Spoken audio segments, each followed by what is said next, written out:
Hello guys, आज हम लोग इस टॉपिक में जो सी-टेट का सीडीपी है उसका पहला टॉपिक जो है अभिवृद्धि एवं विकास, उसके बारे में चर्चा करेंगे। तो आइए वीडियो को स्टार्ट करते हैं।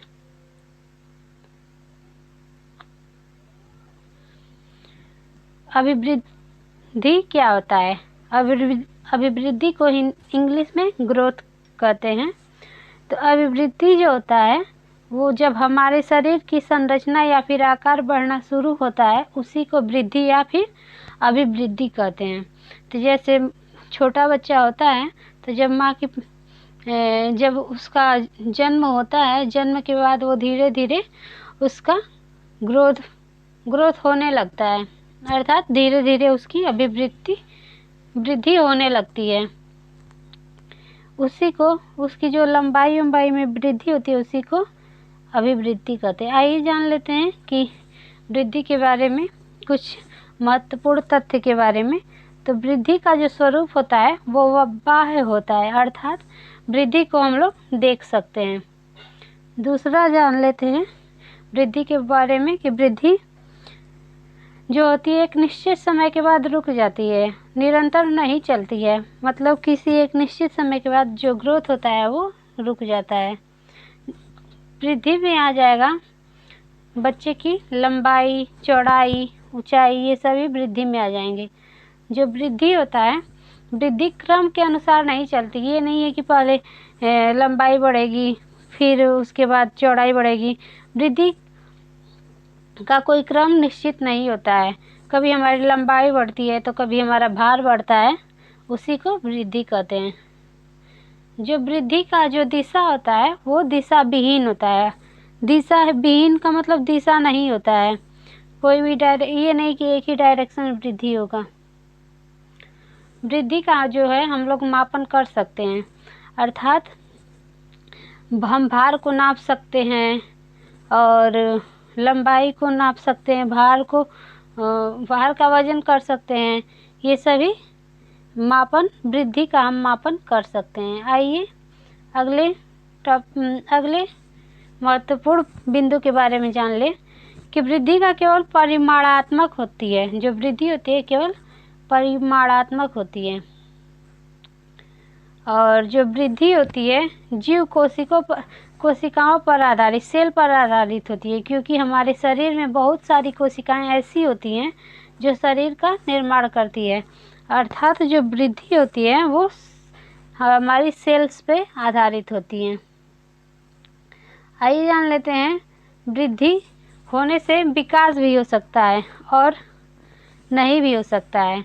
जब वृद्धि जो है विकास का एक छोटा सा पार्ट होता है, और वृद्धि होने से विकास तो हो सकता है, लेकिन विकास हो भी सकता है और विकास नहीं भी हो सकता है। जब उदाहरण के लिए आइए देख लेते हैं, जब कोई आदमी मोटा होता जा रहा है तो उसकी वृद्धि तो हो रही है, परंतु ये जरूरी नहीं है कि मोटा होने से उसका क्रियात्मक विकास भी बढ़े। तो वही कह रहे हैं कि वृद्धि होने से विकास हो भी सकता है और नहीं भी हो सकता है। आइए अगले बिंदु के बारे में जान लेते हैं। आइए डेवलपमेंट, विकास के बारे में जान लेते हैं। विकास क्या होता है? तो डेवलपमेंट जो होता है जब हमारे मानसिक, सामाजिक, संवेगात्मक तथा बौद्धिक पक्षों में परिपक्वता आती है तो उसी को विकास कहते हैं या डेवलपमेंट कहते हैं। अर्थात जो भी हम लोग के अंदर मानसिक, सामाजिक, संवेगात्मक तथा बौद्धिक पक्षों में परिपक्वता आती है उसी को विकास कहते हैं। आइए जान लेते हैं विकास के बारे में कुछ महत्वपूर्ण तथ्य। विकास का जो स्वरूप होता है आंतरिक और बाह्य दोनों होता है। उदाहरण के लिए मस्तिष्क और भाषा ज्ञान।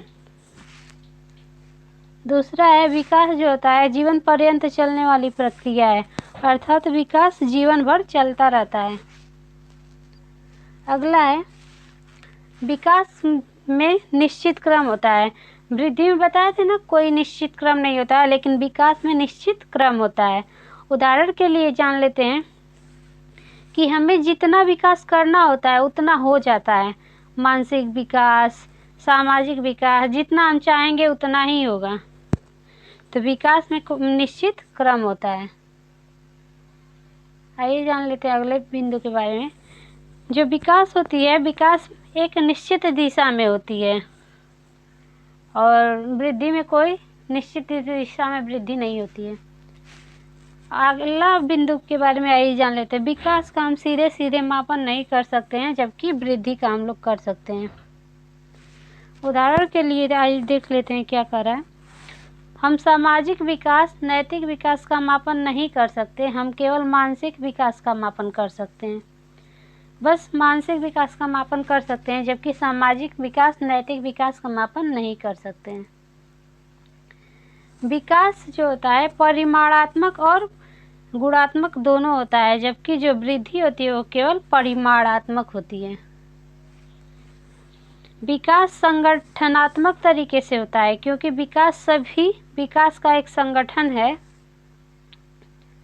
विकास जो होती है वो वृद्धि के बिना भी संभव है, क्योंकि कुछ व्यक्तियों का आकार, ऊंचाई या भार नहीं बढ़ता, परंतु उनमें नैतिक विकास, सामाजिक विकास, बौद्धिक विकास अवश्य होता है। जैसे अभी हाल ही में एक कोई साइंटिस्ट थे जो स्टीफन हॉकिंस, तो उनका जो शारीरिक विकास था वो नहीं हो गया था, लेकिन उनका बौद्धिक विकास बहुत अच्छा से हो गया था। तो वही विकास वृद्धि के बिना भी संभव है। ये जरूरी नहीं है कि वृद्धि नहीं हो रहा तो विकास नहीं होगा, विकास होगा, क्योंकि कुछ व्यक्तियों का आकार, ऊंचाई या भार नहीं बढ़ता, परंतु उनमें नैतिक विकास, सामाजिक विकास और बौद्धिक विकास अवश्य होता है। आइए विकास के आयाम के बारे में जान लेते हैं। तो विकास के आयाम, शारीरिक विकास और दूसरा गत्यात्मक विकास। जो गत्यात्मक विकास होता है यह एक तरह से बालक के शारीरिक विकास से ही जुड़ा है। यह मसल्स या हड्डियों की क्षमता और उन पर कंट्रोल करने से संबंधित होता है। जो गामक विकास में बालकों के चलने, दौड़ने, कूदने, भोजन करने आदि विषयों को शामिल किया गया है। गत्यात्मक विकास वो होता है, गत्यात्मक विकास एक तरीके से बालक के शारीरिक विकास से ही जुड़ा हुआ है और यह मसल्स या फिर हड्डियों की क्षमता और उन पर कंट्रोल करने से संबंधित होता है। गामक विकास में बालकों के चलने, दौड़ने, कूदने, भोजन करने आदि विषय को शामिल किया गया है। विकास को दो भागों में बांटा गया है। आइए जान लेते हैं वो कौन कौन से दो भाग हैं। तो एक होता है फाइन मोटर स्किल और ग्रॉस मोटर स्किल। जो फाइन मोटर स्किल होता है इसमें मसल्स का कम यूज होता है, जैसे लिखेंगे या कलर करेंगे, कटिंग करेंगे या रोटी को तोड़ेंगे, तो इसमें फाइन मोटर स्किल का प्रयोग होता है। इसमें अब मसल का कम यूज होता है। जो ग्रॉस मोटर स्किल होता है इसमें मसल्स का ज़्यादा यूज होता है, जैसे स्विमिंग करेंगे, जंपिंग करेंगे, रनिंग करेंगे, तो इसमें ग्रॉस मोटर स्किल होता है, इसमें मसल का यूज ज़्यादा होता है। आइए जान लेते हैं मानसिक विकास क्या होता है। मानसिक विकास को ही संज्ञानात्मक विकास या मेंटल डेवलपमेंट या फिर इसी को कॉग्निटिव डेवलपमेंट भी कहते हैं। अगला है सामाजिक विकास, जिसको सोशल डेवलपमेंट कहते हैं। ये सब विकास के आयाम के अंतर्गत आते हैं। एक होता है सांवेगिक विकास, इसको इमोशनल डेवलपमेंट कहते हैं। अगला है नैतिक विकास, इसको मोरल डेवलपमेंट कहते हैं। आइए जान लेते हैं कि बाल विकास के कुछ सिद्धांत के बारे में। Principle of child development. तो बाल विकास के सिद्धांत के बारे में आइए जान लेते हैं। समान प्रतिमान का सिद्धांत। तो समान प्रतिमान का सिद्धांत में ये कहता है कि इसके अनुसार प्रत्येक जाति अपनी जाति के अनुरूप के विकास के प्रतिमान का अनुसरण करती है।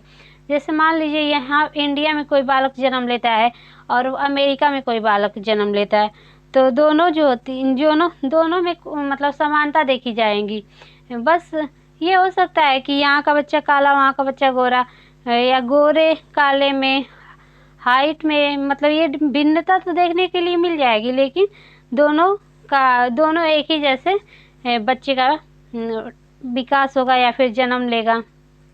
मान लीजिए हाथी है, तो हाथी जंगल में है, तो एक हाथी जंगल में है और एक हाथी जू में है। तो ये दोनों हाथी इस जू में है, तो इसका मतलब वो हाथी छोटा थोड़ी होगा, वो भी उतना ही ग्रोथ रहेगा उसका जितना कि जंगल में हाथी रहता है।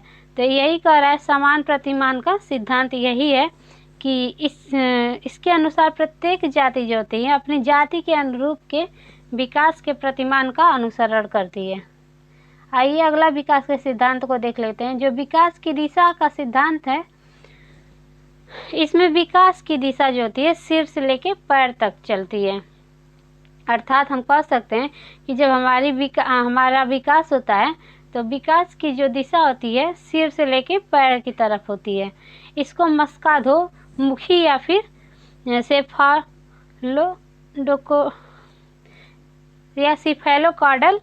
सिफेलोकॉर्डल भी कहते हैं। इसको सिर से पैर की तरफ या फिर मस्काधोमुखी कहते हैं। दूसरी तरफ जब हमारे विकास का क्रम मध्य से शुरू होकर बाहर की तरफ होता है तो यह समीप दूरभिमुख या प्रॉक्सिमोडिस्टल कहलाता है।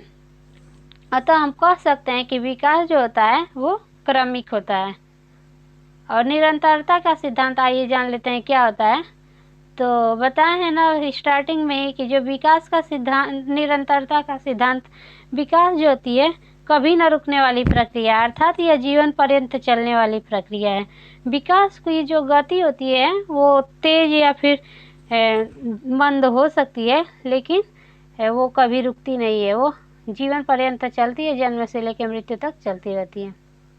आइए जान लेते हैं सामान्य से विशिष्ट क्रियाओं का सिद्धांत क्या होता है। तो सामान्य से विशिष्ट क्रियाओं का सिद्धांत में क्या होता है, हमारा विकास जो होता है सदैव जो होता है सामान्य से विशिष्ट की ओर चलता है, न कि विशिष्ट से सामान्य की ओर। अर्थात हम कह सकते हैं कि जैसे बालक को पहले उठना सीखता है, फिर बैठना, फिर चलना, उसके बाद दौड़ना। एक बैग थोड़ी दौड़ना सीख जाएगा। तो वही कह रहा है कि सामान्य से विशिष्ट क्रियाओं का सिद्धांत, अर्थात जो होता है पहले विकास सामान्य होता है, उसके बाद से धीरे धीरे विशिष्ट की ओर आगे बढ़ता है। अर्थात सामान्य से विशिष्ट क्रियाओं का सिद्धांत इसे कहते हैं। अगला देखिए पूर्वानुमान का सिद्धांत। तो जो पूर्वानुमान का सिद्धांत में ये होता है, जैसे विकास को देख करके हम लोग बता सकते हैं, पहले से अनुमान लगा सकते हैं कि क्या होगा विकास में। विकास पूर्वानुमान होता है क्योंकि हम पहले से ही अनुमान लगा सकते हैं कि विकास किस दिशा में ज़्यादा होगा, तो इसको पूर्वानुमान का सिद्धांत कहते हैं। आइए जान लेते हैं एकीकरण का सिद्धांत। तो जो एकीकरण का सिद्धांत होता है, तो बच्चों में एकीकरण का गुण पाया जाता है। जब हम किसी एक काम को करने के लिए अपने हाथ पैरों को एक साथ मिलाकर काम करते हैं, तो वही एकीकरण कहलाता है। तो बच्चों में एकीकरण का गुण पाया जाता है। व्यक्तिगत भिन्नता का सिद्धांत। तो बच्चों का विकास जो होता है व्यक्तिगत विभिन्नता के अनुसार चलता है। किसी में भी विकास की गति तेज तो किसी में कम होती है, एक समान नहीं होती है। तो वही व्यक्तिगत विभिन्नता का सिद्धांत कहते हैं। वर्तुलाकार बनाम रेखीय प्रगति का सिद्धांत। इसमें जो होता है विकास कभी भी रेखीय नहीं होता है, मतलब कि एक सीधी रेखा में नहीं चलता, कभी धीमी तो कभी तेज, कभी बहुत तेज तो कभी एकदम धीमी, ये ऐसे चलता है। अर्थात विकास जो होती है वर्तुलाकार बनाम या रेखीय प्रगति का सिद्धांत इसको कहते हैं। अगला है अंतर संबंधित विकास का सिद्धांत। तो शारीरिक, बौद्धिक, संवेगात्मक, सामाजिक और अन्य प्रकार के विकास अंतर संबंधित और परस्पर निर्भर करते हैं। तो जो भी विकास का जो क्रम होता है वो एक क्रम में होता है और सभी जो विकास होते हैं वो अंतर संबंधित और परस्पर एक दूसरे पर निर्भर रहते हैं। आइए जान लेते हैं बाल विकास की अवस्थाएं। क्या है बाल विकास की अवस्थाएं? Stage of child development. जो बाल विकास की अवस्था है, तो पहला जो है प्रसव पूर्व अवस्था, इसको प्री मेटल स्टेज भी कहते हैं। ये 9 महीने या फिर 280 दिन का होता है। यह अवस्था जो होती है गर्भाधान से शुरू होता है। जो प्रसव पूर्व अवस्था होती है ये 9 महीने या फिर 280 दिन का होता है और यह अवस्था माता के गर्भाधान से ही शुरू हो जाता है। आइए जान लेते हैं शैशवावस्था किसे कहते हैं। तो जन्म से लेकर 5 वर्ष तक शैशवावस्था कहते हैं। इस अवस्था में जो शिशु होता है वो पूर्ण रूप से माता पिता पर निर्भर रहता है और उसका व्यवहार जो होता है मूल प्रवृत्तियों पर आधारित होता है।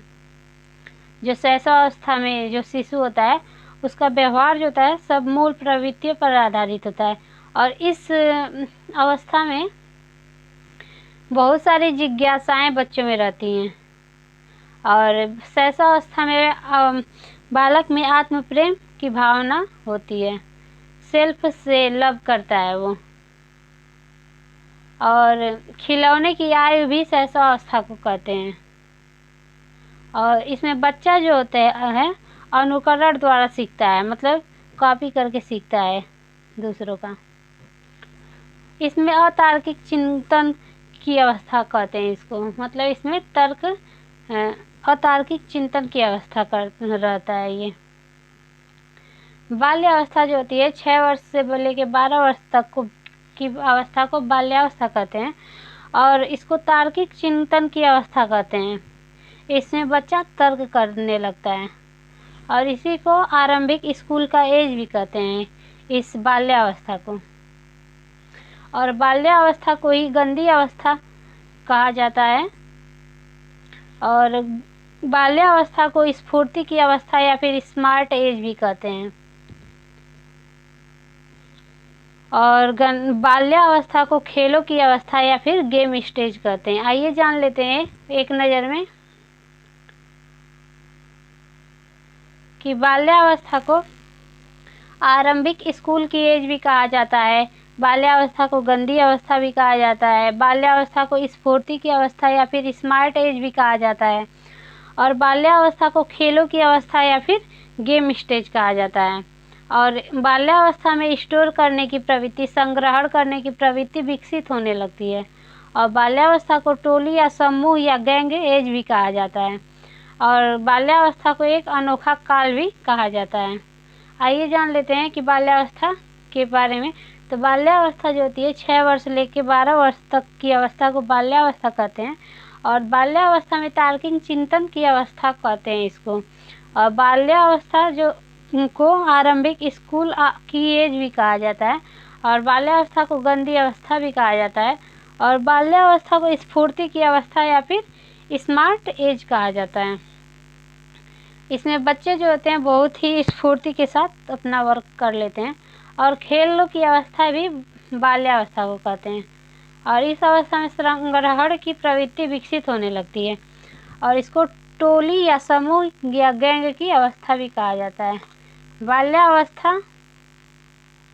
जो होती है यह जीवन का अनोखा काल कहा जाता है। आइए जान लेते हैं किशोरावस्था के बारे में।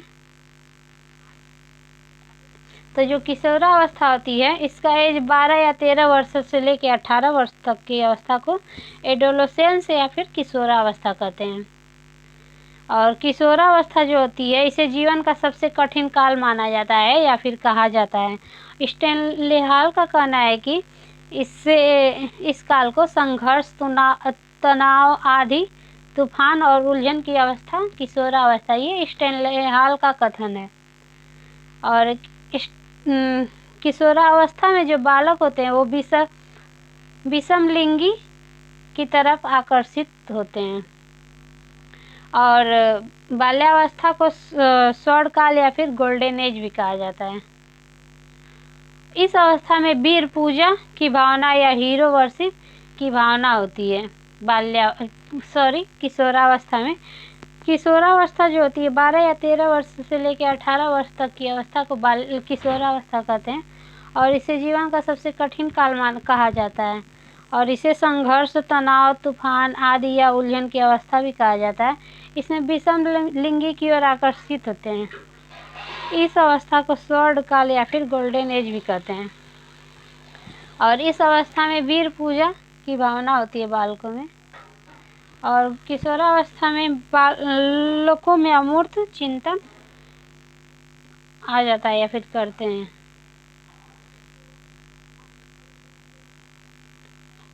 आज की वीडियो में बस इतना ही। वीडियो पसंद आए तो लाइक, सब्सक्राइब और शेयर कर दीजिए। वीडियो देखने के लिए धन्यवाद।